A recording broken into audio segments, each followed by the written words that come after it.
shared prosperity, and sovereign equality.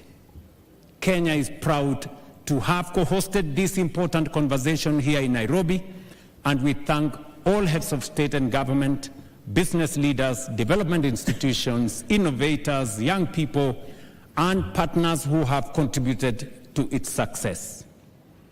But the true significance of this summit is not measured by the strength of our speeches. It will be measured by the strength of our delivery. The task before us now is to turn every commitment into capital, dialogue into implementation, and ambition into tangible progress for the people of Africa. Because Africa is not waiting to be invited into the future. Africa is building that future right now with our friends. And from Nairobi, we send a very clear message to the world. Africa is ready to lead, ready to partner, and ready to shape a more balanced and a more prosperous global future.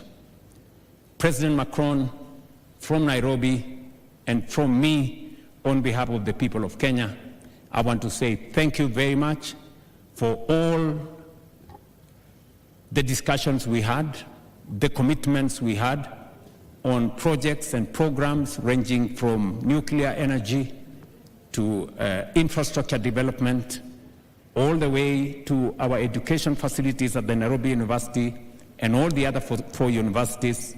On behalf of the government and people of Kenya, I want to say you have truly demonstrated the value of friendship.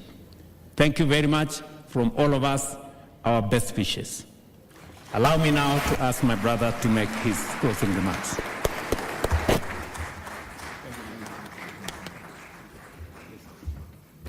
Thank you very much, Mr. President, dear William, dear brother, Your Majesty, Head of State and Government, ambassadors and ministers, ladies and gentlemen. Let me first thank you. Thank you very much, Mr. President, dear William, for not just hosting this summit we co-chaired. This is a big honor for us. But for having created a special, I would say a special taste and a special atmosphere for this summit. I think everybody clearly felt during these few days what being welcomed in Kenya could mean. Nobody had the feeling to be a foreigner here or to be welcomed by you. Everybody had the feeling to be at home and to work collectively. Thanks to you, your perfect organization, and the spirit you had from the very beginning. So thank you very much. Thank you, my friend. Permettez-moi de passer en français désormais. I wish to thank the President Ruto for the excellent organization of this summit.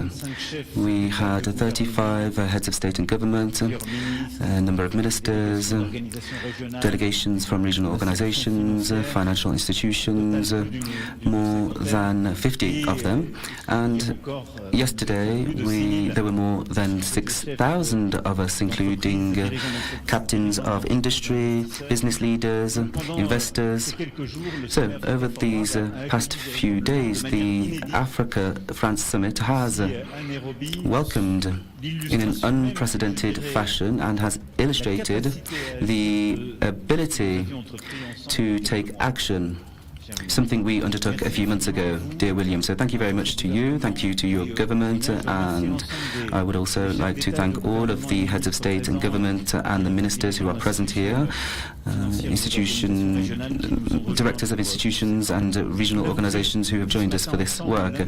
We mentioned this morning, both of us, and the President has just reminded us of this, so I don't want to dwell on this. The message is clear. It's a renewed partnership which is on an equal footing, which is clear on challenges and which is facing the future.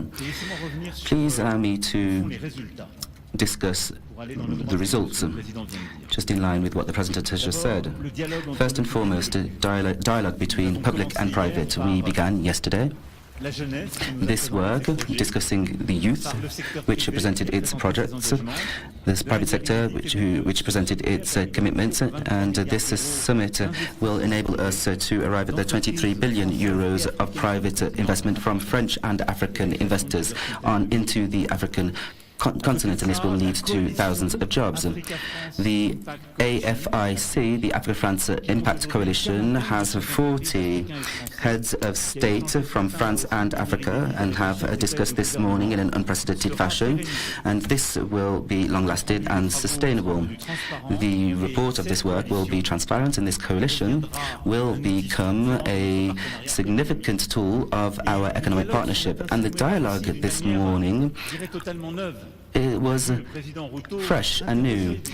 President Ruto spoke to captains of industry and asked what would be required in order to do more. We saw our friend, the President of Zambia, who explained clearly the strategy he has on energy vis-à-vis directors so that they invest in his country. That is the meaning of this renewed partnerships. So we're going to implement everything that we have mentioned so that we can share risk and so that we can have considerable projects that will move forward in the field of energy, in terms of electricity grids, renewable energy, something which affects all of the countries who are present here today. Now, as it relates to the reform of the international financial architecture, we had a session which enabled us to move forward with the shared declaration on the financial architecture and a call to action that we will present at the G7 in a few months, and President Ruto will be there with me. So this must be led by captains of industry and leaders. We must work on geopolitical instability. We also need to ensure that we harness raw materials on the African continent, and I think that all of the heads of state and government are aware of this.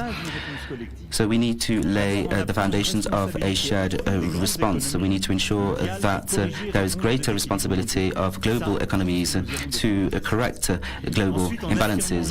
We must also affirm a strong ambition in a declaration and action plan and to build an African structure which is more integrated, more effective and more sovereign. This requires a change in methodology. We must also trust African stakeholders, strengthen the existing instruments and better coordinate them. In this respect, we have given a mandate to the African Development Bank to be the key stakeholder of this architecture and to develop based on an existing instrument whose headquarters is here in Nairobi, ATD, to ensure that we have an instrument which provides financial guarantees to enable investors right across the globe, African and non-African, to invest further in the continent.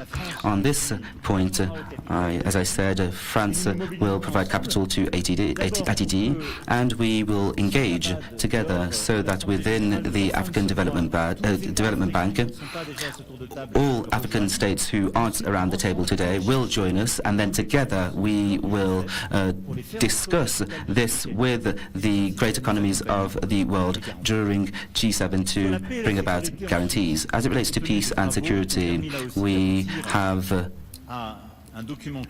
a joint document, a final declaration, and we affirmed something that has been forgotten for too long. African solutions must be at the heart of African crises. The tools exist. We have regional frameworks, and we must support these fully. France will step up to the plate and will be a solid partner, and we will reaffirm our determination for sustainable political solutions in the Great Lakes region and in Sudan, because there is no development without stability. Our declaration reaffirmed that cannot be sustainable peace in Africa without the absolute respect of sovereignty. We must do away with external interference, and we must do away with the privatization of security. And we also have collectively mobilized and this is in our declaration. There is support for all members. Thank you to the Prime Minister that raised this around the table earlier on, so that we may support this initiative which seeks to do away with the abusive use of the veto at the UN Security Council. These are strong initiatives, and this message, I will take it to the headquarters of the African Union, where I will have a bilateral meeting with the President of the African Union Commission and the Secretary General of the United Nations, so that we may continue to support the Nairobi Declaration. Finally, several roundtables were organized on sectoral initiatives, which have all built balanced and useful partnerships to strengthen the sovereignty of Africa. We have the creation of a financial vehicle which seeks to mobilize private investors, and this has been approved. We announced the launch of the Farm Plus initiative with PACO, which will carry out actions which are in line with the factors mentioned by the heads of state and government this morning. We need to support stakeholders so that we can ensure that we have more resilient agriculture, so that we can continue to innovate. We have the FASA fund, which is a multi-donor fund, and France will join this fund along with other French companies. In terms of the blue economy, we will support the development of a strategic sector with investments, infrastructure, training, upskilling. Many financial stakeholders announced their commitment to this, and there will also be a partnership among a number of countries and the National Maritime School. In terms of AI, we laid the foundations of a partnership between Africa and France to mobilize the potential of African countries to strengthen internet access with a number of projects, in particular projects, submarine projects that will link Africa to Europe, with innovation projects, with seed funds, with the creation of a network of Africa Forward AI clusters that will enable any African countries who wish to do so to develop AI that is sovereign, in line with what we mentioned with the President yesterday as it relates to youth. We have also collectively supported a grant program, a high-level grant program that will enable exchanges between African talent in France and French citizens in Africa. Finally, on health, the roundtables have enabled the launch of a number of initiatives, such as initiatives to support local production, Africa Initiative for Medical Access and Manufacturing, AIM 2030 of the World Bank, which will double local production on African soil by 2030. There are existing projects that we have begun to support, that have been developed in South Africa, Kenya, in Rwanda, Egypt, Morocco, Senegal, Ghana, just to name a few. Technology transfer projects to ensure end-to-end production, and technology transfer for vaccines, where the Institut Pasteur will work with the Institut Pasteur in Dakar. And this will lead to concrete results, so that we can build resilient health systems with investment in local production and training in a number of countries, with national platforms launched by a number of you here. Now, all of this will be detailed in the deliverables that will be published this evening on the website, and which will be presented by the Africa Forward Summit Board. In all fields, since yesterday, in absolutely all of these domains, we have already achieved concrete results, concrete mobilizations that have been signed throughout this summit, and that we will continue to pursue. This is an essential milestone in the construction of new relationships between France and Africa. Africa is an immense continent. President, you gave us the figures to demonstrate this earlier on. It has been 10 years, and for some it has been 20, 25 years that we've heard many people say Oh, Africa. Let us not forget that this is a continent with a great future. Well, that is not correct. It is a continent which is extremely important in the present. It has the highest growth in the world, and that is to say that this continent must take its own future into its hands. Africa is here, present and strong, and those who don't work with the African continent, those who continue to take resources to transfer them elsewhere, all of those will challenge their own future. What we have done at the Africa Forward Summit is hand in hand with President Ruto. We have said that Africa is here. Africa organized its own summit, and France is here at its side. You gave a magnificent example of this, President, the ability to host, to welcome, to think, to stimulate, to dispute particular solutions. We've included investors, creators, heads of state and government. We have shown the example of this completely reinvented ambition. We are here at your side, and together we will continue to take action. We have started this work and we will ramp up this work, believe me. Thank you very much to the President, and thank you to all of you here for this first Africa Forward Summit. This is just the beginning.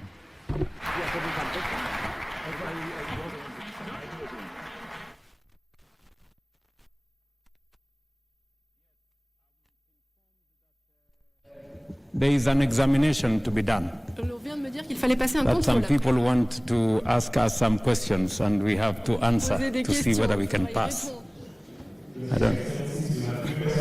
Let's have the 3 questions from Gloria, Sophie, and Tendaisha Chitima. I propose that we have them back to back so that you can answer them after that. Kindly, let's have the questions.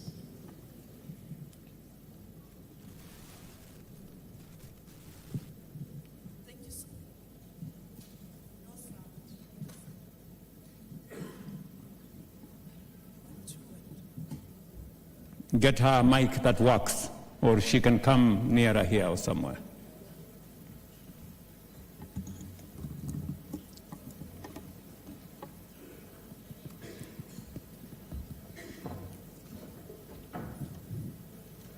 Thank you so much, President Macron and President Ruto. My name is Sophie Mkwena from the South African Broadcasting Corporation.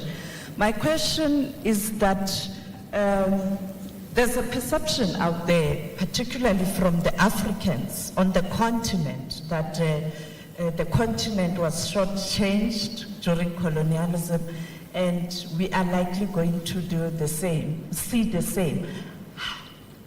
Can you kindly assure Africans on the continent that this time around this will not be the case? Thank you so much. Thank you very much.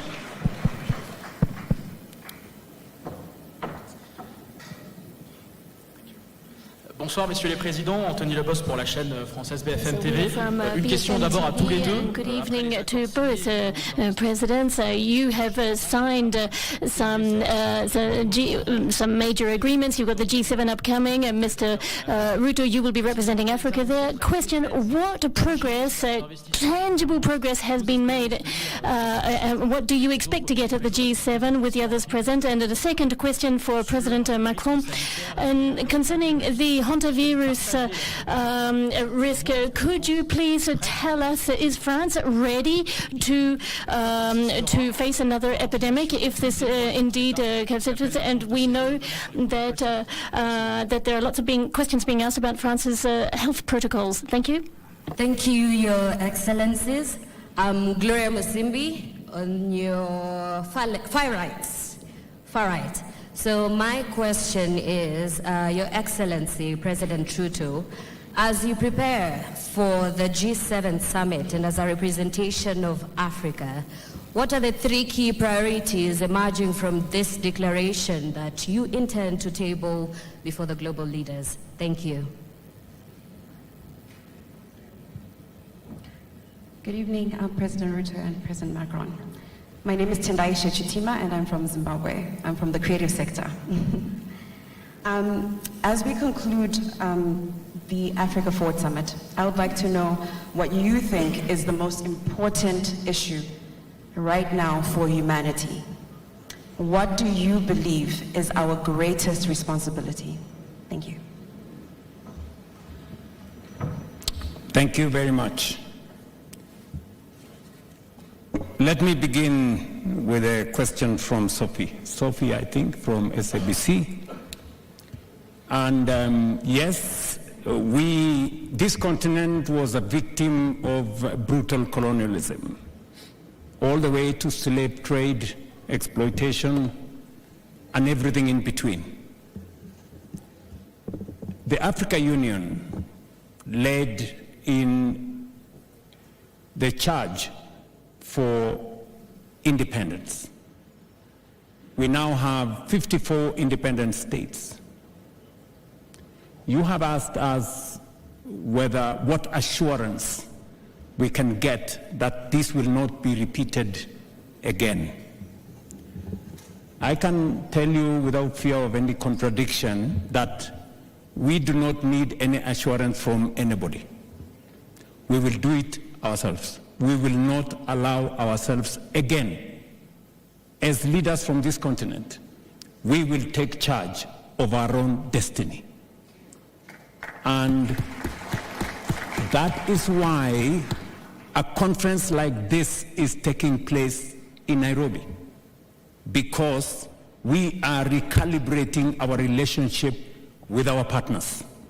And we have been absolutely clear that this is a relationship of equals. At the heart of this relationship is sovereign equality. At the heart of this relationship is not extraction, is not exploitation.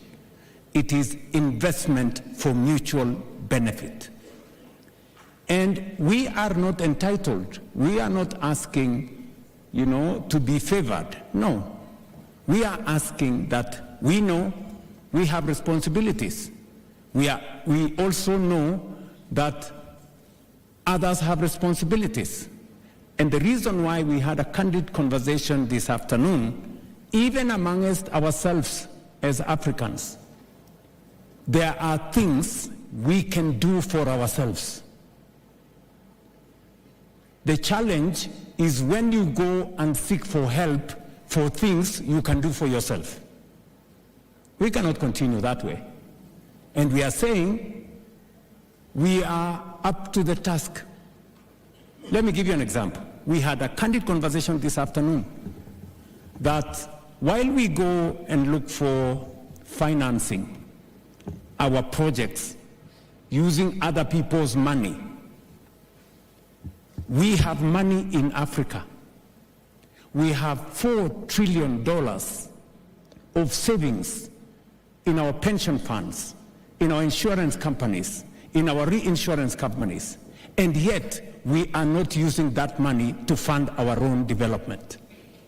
The first thing we need to do, and we have agreed with Africa Development Bank, we have agreed with Afri-Exim, we have agreed with Trade Development Bank, Africa Finance Corporation, that before we go and look for money from other people, we must structure our own DFIs to unlock these $4 trillion of our own resources to finance our development. So, we will not allow ourselves to be exploited again, because we know what we must do. And what we are saying is, we don't want to also blame others for our own mistakes. President Kagame told us today that nobody owes us development. We owe it to our own selves. So we mustn't look for favors where we can do it ourselves. Secondly, Aliko Dangote told us today that our own private sector in this continent must first and foremost invest in our continent before we go looking for other investors from elsewhere. The question people ask, if our own private sector does not have the confidence to invest in our continent, why would private sector from elsewhere have the confidence? If we are not ready to mobilize our own resources here in Africa, resources that are available to us in pension funds, in insurance companies, why would anybody else use their savings to finance our own development? So first things first, we must take the lead as Africans, as policymakers, as private sector leaders in taking charge of our own development. Any other support we get from friends like Macron and other people will be secondary. To answer your question, we will not allow ourselves again to be slaves of anybody. We are going to take charge of our own future. Number two, somebody has asked tangible progress. What tangible progress have we achieved here? And how are we going to approach the G7? Let me say the following, that we have agreed on three fundamental things. We've agreed, number one is we must develop an innovative mechanism of raising resources at scale, at speed, for our own development, and it starts with us. All we will be asking at the G7, in fact, we will not be asking for money from the G7. What are we asking from the G7? We are asking them to put in call-up capital. We are asking them to put in guarantee, not money. We will use our own institutions to mobilize resources to undertake our own infrastructure development. That's what we'll be going to the G7 to do. Simple. You know, in the past, we've been going to ask for aid and loans and things and more. We are saying there are things we can do by ourselves. Number two, we will be having a conversation as an outcome of this meeting on our human capital dividend.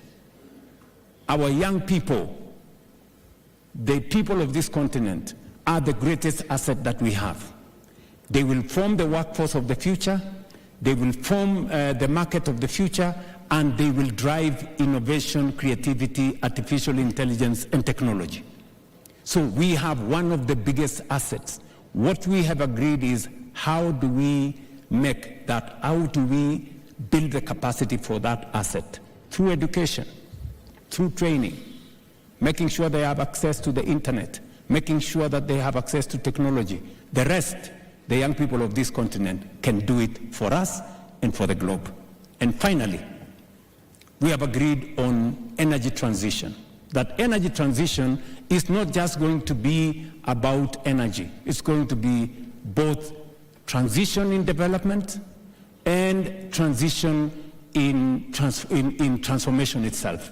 So energy being, because I have said in my closing statement, there is no region, no country that can industrialize in the dark. We need energy.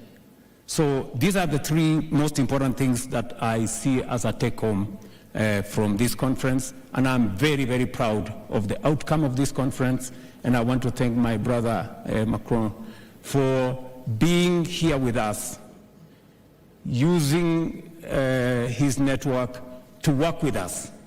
And we came here as heads of state because we know that first and foremost, it is our responsibility as heads of state in this government to take charge of our own development. My good brother is here as a friend, and we can only leverage on his friendship to be able to get to others so that we can fashion one trajectory for development together. Mr. President. Merci, Président. Je crois que la première question vous était adressée, I think the very first question was addressed to you and you've answered it. The second question was in fact two questions and they came to me. So to answer very concretely about the G7, first of all, I think it's really important to have a representative of the African continent there at the G7 when we're talking about international crises to solve, because Africa suffers from these crises as much as anyone else, and too often Africa is left out of these international discussions.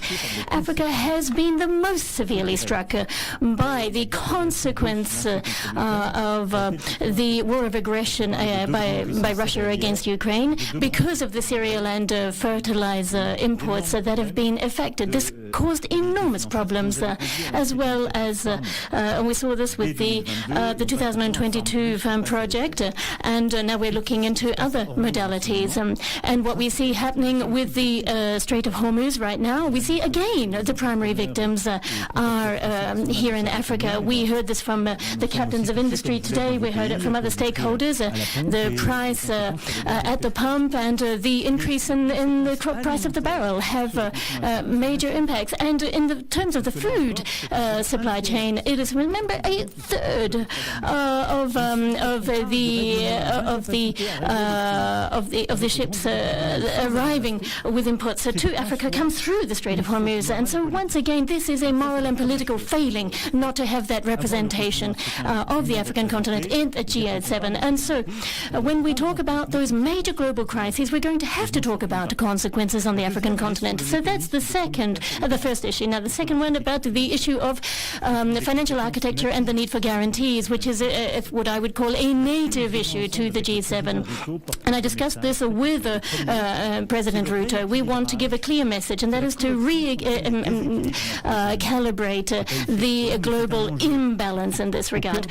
At the heart of the G7's economic environment, the world in which we are working is focused on very problematic macroeconomic issues, overcapacity from China, issues from the USA, European perspectives, and not enough of this gets discussed with Africa's place on the whole value chain, agriculture, industry, you name it. If developed economies do not adhere to that agenda, and that's the first thing, we've got to get them to respect the rules. Secondly, then how would we even be able to hope to make a difference? And so all of the G7 and their partners like India, Brazil, South Korea, and others who are invited to the G7, it's important for all of those countries to adhere to that agenda. And it's not the G7 countries that are mostly doing this, but when it comes to raw material exports, for example, when you look at primary commodities and rare earths, we've got to make sure that Africa is part of the conversation. We have a shared agenda for the G7 and for Africa, which is of great strategic importance. And now, in some ways, we've got to counter the predators of the 21st century, those who want to get their hands on Africa's resources and retain the global market control. So this is something really concrete that we're going to discuss. We have a shared strategy to make sure that Africa is further up that value chain and can play its full part as a sovereign player. And so that's why we're going to the G7 together, and also because we want to have maximum support among the G7 members for this mechanism for guaranteeing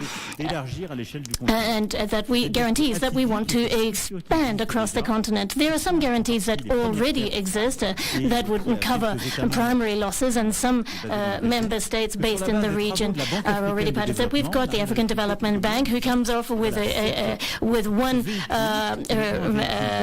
vehicle for everybody. It'll be a pan-African vehicle, which means that when capital is guaranteed, that means that our infrastructure investments via the African Development Government will be guaranteed, and this will attract more private sector investment because those guarantees will be in place. This is something extremely concrete, very tangible, and it's something that we are very excited about. And the second question was the health risk associated with the hantavirus, and I was discussing this with the Prime Minister when the first cases appeared, and obviously we've seen an acceleration of events over the weekend, and the Prime Minister and the government have taken the right decision. The Minister of Health has said at several times the best experts have been consulted, as we always do when it comes to making decisions like this, and France has a very rigorous case tracing protocol, and it takes into consideration all of the scientific data that we have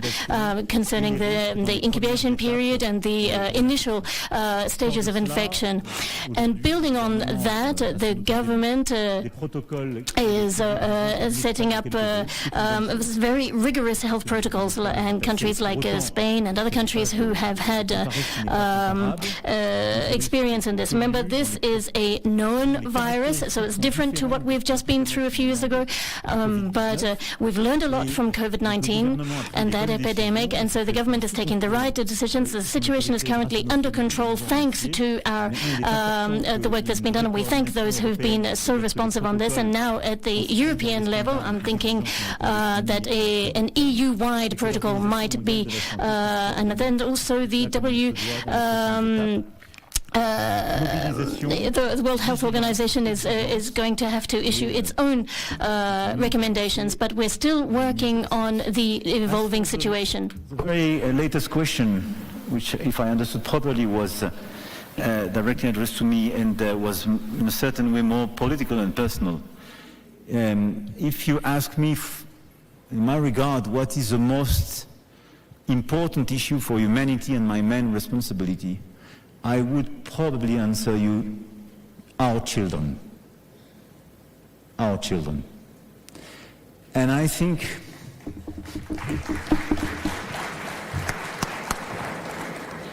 because we can take a lot of decisions. Some of them are sometimes largely too short-term driven. It could be a necessity. And sometimes you have to take, I would say, the second best decision, because we all decide under a lot of constraints. But the most important decisions we take in our capacities, and I think it's true for head of state at governments and business leaders, entrepreneurs, artists, is when you try to take into consideration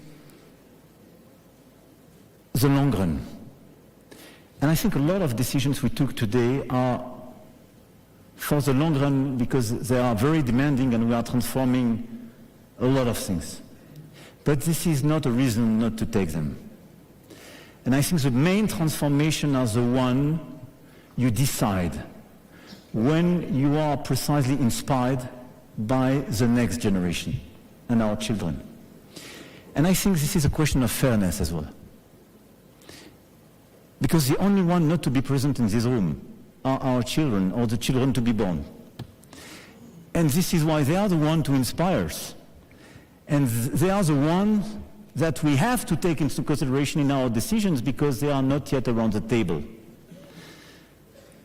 And this is why when we speak about education and health, economic opportunities, Africa's opportunities, when we speak about peace, when we speak about as well how to protect children and teenagers against inappropriate content, especially in the digital environment, we are doing the most important things.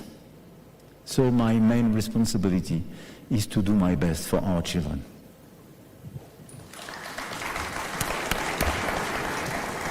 I want to agree with my good brother, President Macron, on the question we were asked, what is the single most important thing? And I would want to say that in the context that he has said, because for this continent, our children will determine the markets of the future. There will be 1 in every 4 people in the world by 2050 will be African. Those are our children. They will determine the markets. They will determine energy consumption. They will be the world's workforce, and they will drive technology.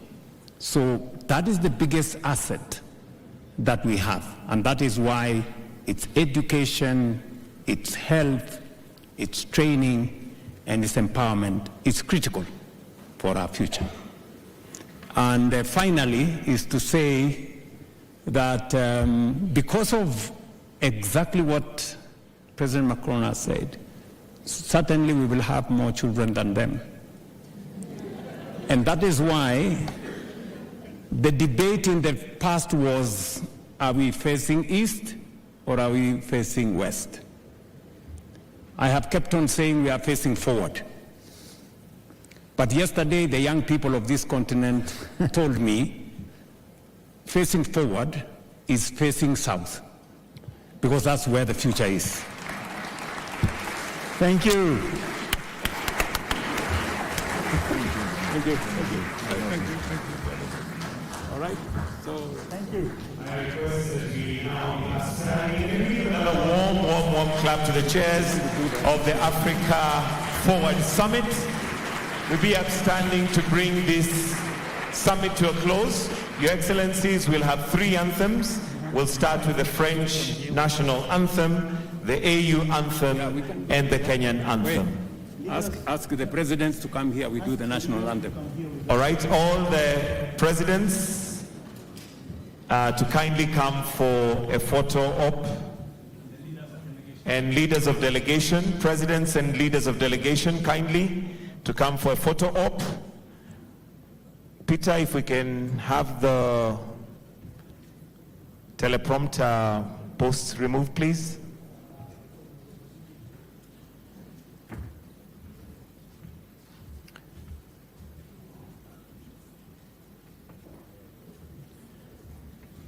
Just a minute or two for us to remove those posts so that we have a clear picture. So heads of delegation and heads of state.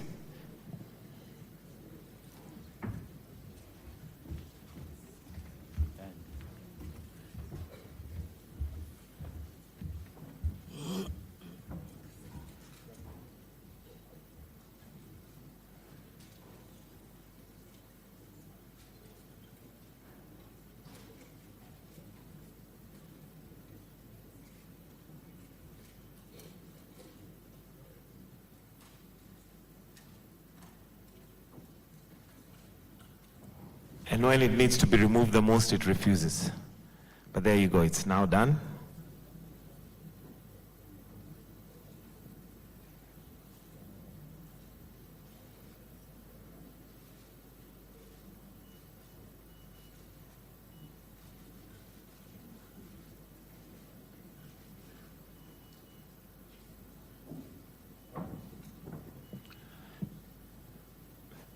Thank you, Your Excellencies. The anthems.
Thank you very much.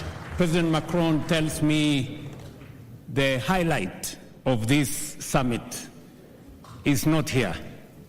The highlight of this summit is at the gymnasium, where our artists, our musicians, and important people will bring the curtains down on this Africa Forward Summit at 9 p.m. So for those of you who may have mistakenly understood that the conference is over, it's not. The climax is somewhere else.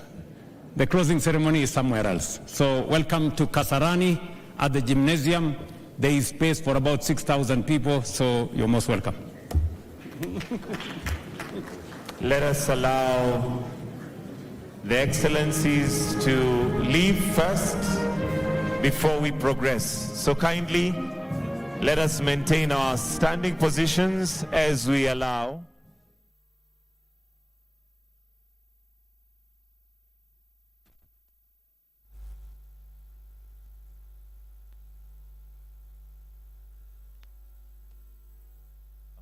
God bless.